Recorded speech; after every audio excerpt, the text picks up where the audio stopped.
Welcome to my workshop. In my recent video, I did create this router table attachment for my table saw, the new table saw from Evolution, the TBLX.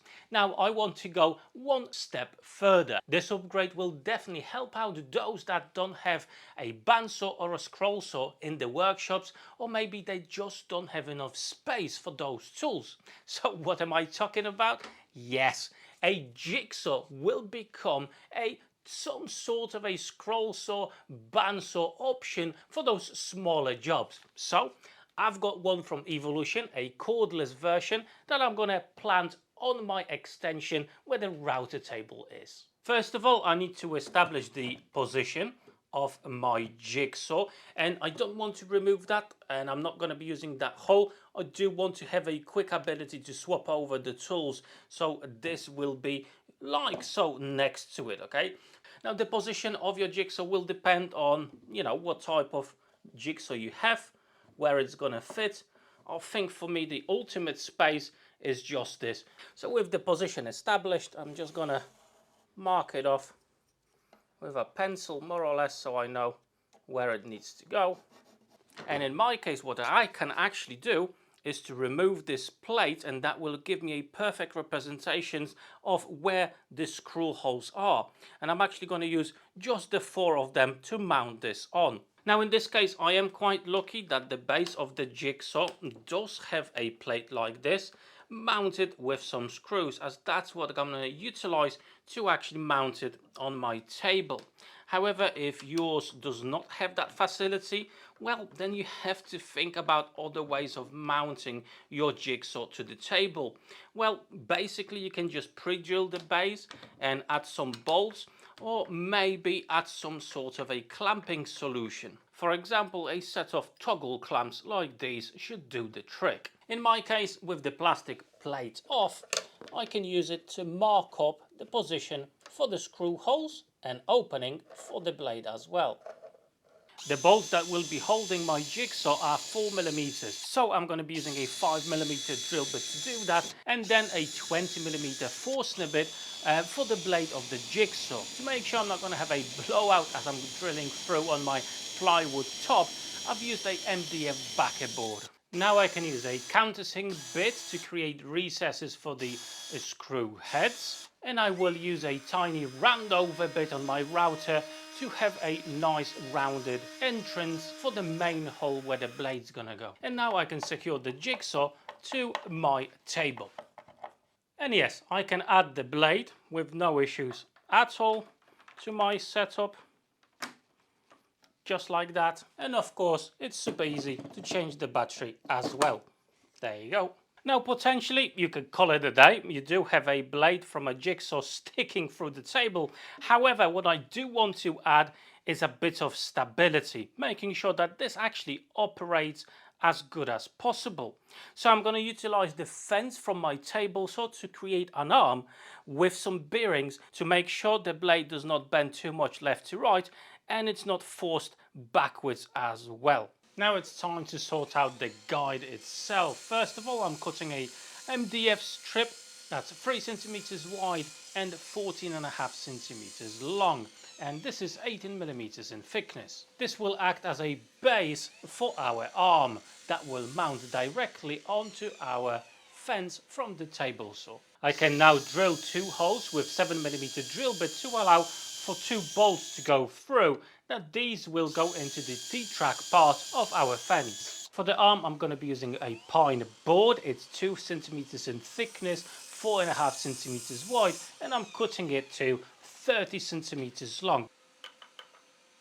And what I want to have is a bearing inside there, and then another 2 on the sides. Okay, so we're gonna have 3-way support for our jigsaw blade. So the first job is to make a recess for this bearing. I'm gonna cut the middle out, but first of all, in the side, I'm gonna install this hex drive head nut, It's a furniture fixing, and then I'm going to have a bolt running through there just inside, and that will be holding our bearing inside. So first of all, I'm going to use a 10mm drill bit, and then I'll finish it off with a 8mm drill bit, as that's the thickness of my bolt. This is M8. And now I can install the hex drive head nut.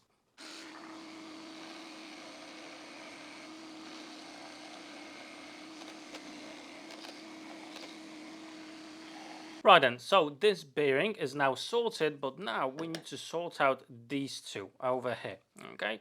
I think they're gonna be in this position, and I need to have the ability to slide them in a little bit, okay, to adjust to the thickness of the blade and have some movement. So what I'm gonna do, I'm gonna use a 8mm drill bit to drill out that material there, so that will give me the ability to shift them around.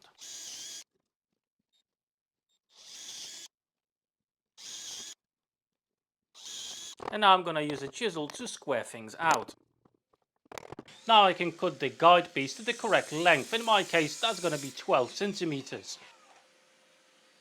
Now I do want to have the ability to move this piece up and down depending on what size of blade I do have. So I'm going to cut out a channel over here in the middle of it, and in this piece I'm just going to install the hex drive head nut again, so I can secure everything with this star knob just like so.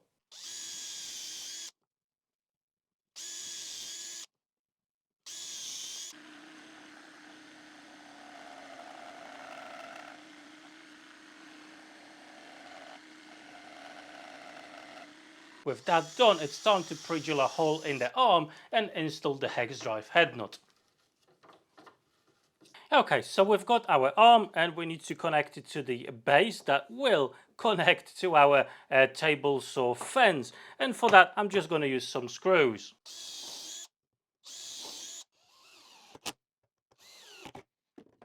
All right, now it's time to install everything in. First of all, I'm going to put in the arm on our fence. And I will use some washers as well, and wing nuts. Now we can put the front together.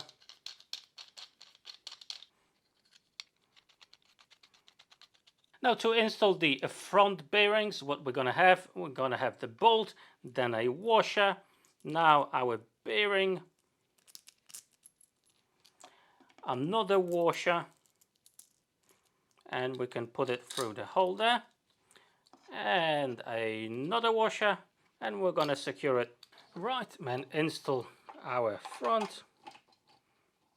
Now we can set up our front to the blade I do have. So I'm going to pull our fence a little bit closer so the bearing is almost touching the blade, so I can lock my fence from the table saw.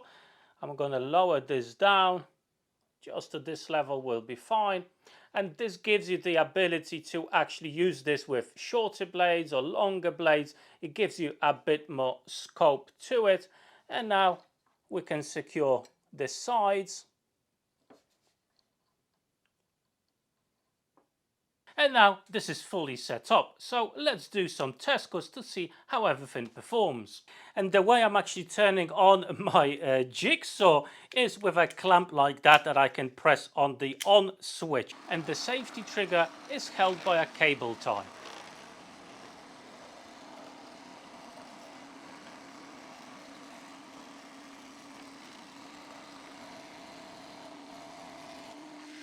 And there you go, no issues at all, really nice and sturdy, and that gives you far more flexibility when it comes to the size of the projects you can do. For example, that arm there could be a lot longer, so you can put through larger projects, whereas your bandsaws or jigsaws will be limited in that aspect. And the thickness of the material you can tackle with this will be dictated by the length of your blade. On top of it, you can add some dust extraction from the bottom or from the front, or maybe some additional jigs to cut out circles or anything like like that. As you can see, it's a super simple solution, but hey, it works really great. So if you don't have space or you don't have funds to actually buy a bandsaw or a scroll saw, this could be a decent solution to start with, to start off those projects that you really wanted to make. And yes, there's so many upgrades and different things you can do with it to make it even better. Now, if you are interested in the jigsaw I do have from Evolution, I've got a full dedicated video on it. Same with the table saw. And on top of it, I do have a discount code for any Evolution tools. You can get 10% off on any Evolution tools. So for details on that, I'm gonna drop the information in the description of this video, so go ahead, have a look and check it out. But at this point, I just wanted to say a massive thank you to my Patreons for the ongoing support. And before you go, check out these 2 cool playlists. Plenty of great videos already there. So click on them and maybe you'll find your next one to watch. For today, that's all. Thank you so much. Take care.